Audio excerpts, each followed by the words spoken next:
The usual boring CV up there on the left. I just wanted to show that to point out that I do have a link to this area.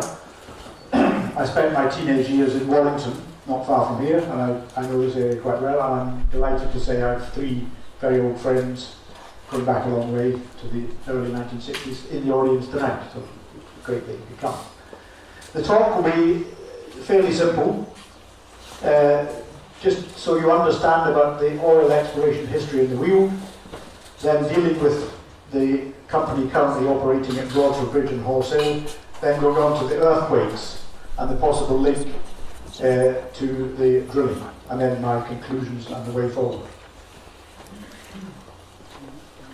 So once upon a time, in the Weald, people went about their daily business: blacksmiths, farriers, woodmen, charcoal burners, stockmen, milkmaids, cobblers, and oilmen. You may not be aware of this, but between about 1960 and 1990, the oilmen surveyed the Weald in quite a lot of detail by running seismic profiles up and down mostly roads. And you see there's a very detailed network there of what we call the seismic coverage of the region. Each one of these blue lines is a profile into the earth going down to several kilometres, enabling us to get quite an accurate picture of the geology, which really supersedes what the British Geological Survey can map at the surface, shown in the colours there, which give you very little detail. I will be alluding later on to this sample seismic line, which is made up of lots of separate surveys all joined together. And in today's money, the cost of all these surveys would be something of this order, £165 million. And in conjunction with that, the oil companies drilled around about 150 wells. Each one has an average, let's say in today's money, of 3 million. So that adds up to this figure here, 465 million. And one of the good aspects of UK regulation is that these data are all put into, in principle, in the public domain after 4 years of commercial confidentiality. They're not free, but you can buy them at a fairly modest cost, about 1% of the original acquisition cost, let us say. So these are the data that companies are now tending to use. So back in the 70s and 80s, the oil companies, who were all the majors of the day, I'll come on to that in a minute, they found a number of small oil fields, as shown in green here, and some gas fields shown in red. And here in more detail are the blobs, the technically elongate blobs. That's an oil field, Herriot and Humley Grove. Here's the little Brockham oil field, this green blob here. And the control on how well we understand the structure, it's controlled by how closely spaced or apart all the seismic lines are, these profiles into the earth. So the typical figures for these little oil fields and gas fields that were found are these here. They were defined by these seismic lines, which are all two-dimensional. That is, it's along and down. It's not they don't indicate a volume of rock. Then the drilling that was done in those days up to the 1980s was either straight vertical wells or slightly deviated. What has happened since then is the advent of horizontal drilling from the 1980s and onwards.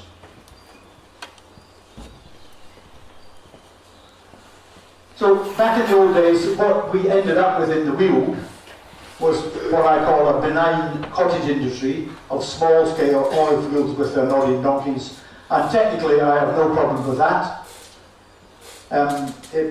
It was all fine. And the companies, they may or may not be honest once you know how they operate, but they were certainly generally technically competent. But since then, in the last 10 years or so, there's been a new phase of exploration all over England, starting with this so-called fracking revolution, but I'm not going to mention this F word anymore tonight. But down here in the Weald, there was the most amazing discovery by a little startup, which is currently 4 years old. It's a financial instrument, basically, It has no prior UK oil experience. But what they announced was the so-called Gatwick Gusher, this huge discovery just north of Gatwick Airport at Horse Hill. And for some reason, I don't understand how, but for some reason all these major companies, these are familiar names, they have overlooked this. It is amazing, isn't it? And not only that, they estimated at the time in 2014, 2015, this huge oil province under the Weald could be 3 times the size of the whole North Sea. It's absolutely astonishing. However, I consider these companies who are now operating, and there's a list of them down on the left, Argas, Dart, Ineos, Quadrilla, Celtic Energy, who've now gone, UCOL, what we're talking about tonight, and Angus Energy. They're all cowboys, not in the sense of Tex Ritter or the Lone Ranger, but in the sense of your cowboy builders. They're coming in, they're taking the old data, now available for 1% of its original cost, and they're just reinterpreting it and coming up with brash new explanations, and then they're drilling some rather severe and technically very difficult wells. So I've made up a list, I won't go into in detail tonight, of the incompetence of these companies, and also if they've had misleading behaviour. Here's the list of my comments. I will only be commenting tonight on UCOL, the one shown in blue here. So I have good reason for calling these companies cowboy companies.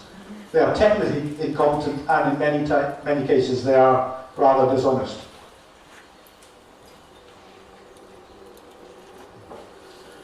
The problems with the advent of the new style of exploration in the Weald, after it all going fallow for a good decade or more, is that the potential benefits to be gained by finding new oil, or elsewhere in England, gas, have been greatly exaggerated by these new companies. They take a very short-term view of what they call their assets and their discoveries. The aim is really to pump up their share price. I have consulted in the past for 1 or 2 of these small companies, and I know how they operate. They're frequently mendacious. Quadrilla told some very serious lies in Lancashire around the time of the so-called Blackpool earthquakes in 2011. Angus at Brockham is not to be trusted, where they drilled a well for which the permission had expired 10 years previously. I think their management is often dodgy and underqualified, and some of the companies are just underfunded. They're in danger of going bust, or they have huge overdrafts, and not least they're frequently technically incompetent, which I'll be showing later. Some of them are arrogant or overextended, like the richest man in Britain, although he now lives in Monaco, Jim Ratcliffe. There should be a hyphen there, shouldn't there? Where he has taken out hundreds of square kilometres of shale licences, which he has no possibility of exploring in the official time available. He's obviously just hoping that the government will keep granting extensions until he can get around to drilling, if he ever does. So part of the problem, the technical problem with the new exploration, is the data spacing, the spacing apart of these seismic lines shown with brown, was okay for the simple oval structures that they were looking for, followed by vertical drilling. But it's inadequate for the modern phase of highly deviated or horizontal drilling of wells. The potential solutions to this, technically speaking, you could force the companies to restrict their drilling to the plane seen as an image on a vertical seismic section. But they rarely do this. They go off at all sorts of angles, drilling in the dark in effect. You could ask them to increase the density of the two-dimensional seismic coverage, but of course this is all going to cost them money, so they don't like to do it. Or, even better, as has been done in Lancashire and Lincolnshire, they should do a three-dimensional seismic survey, where over the area of interest you end up with a whole volume of geological data which you can then look at into in 3 dimensions, and it transforms your understanding of the geology. So I'm going to go on now to concentrate on UK Oil and Gas PLC or UCOG, firstly at Broadford Bridge and then at Horse Hill before we go on to the earthquake zone.